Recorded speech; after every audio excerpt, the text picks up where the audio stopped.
maths, on a point de transformation qui sont toujours des matrices. Retenez qu'on utilise beaucoup de matrices en intelligence artificielle.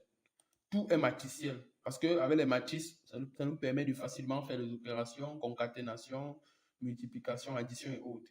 Ici, on a Malgeva Space, point de matrice creux, programmation WASM et embarqué.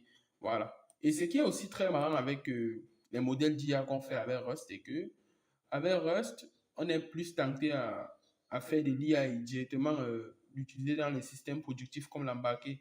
C'est pour ça que vous allez voir la plupart des librairies auront un côté embarqué, auront un côté WASM.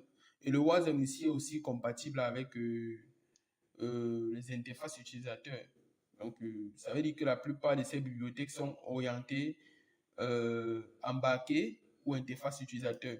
Ici, sans plus tarder, on va passer à la prochaine librairie qui est l'EMFA. Voilà. Ici, ils ont donné une brève description. L'EMFA vise à fournir une boîte à outils complète pour la construction des applications automatiques en Rust, proche de l'esprit de Python Scikit-learn. Donc, on va dire que l'EMFA, c'est le Scikit-learn de Rust.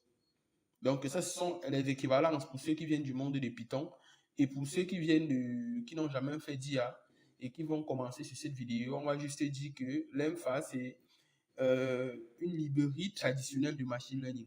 Je dis traditionnelle pourquoi? Parce que les méthodes qui sont ici sont les méthodes de base, pionnières, qui ne sont plus pour la plupart très utilisées aujourd'hui, mais qui restent des méthodes à maîtriser si on veut facilement évoluer.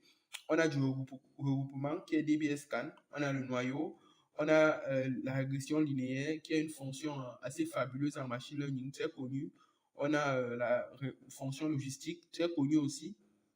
On a les hiérarchiques, classification hiérarchique. On parle là des modèles d'arbres. Donc, modèle d'arbre, régression linéaire, régression logistique, c'est très connu.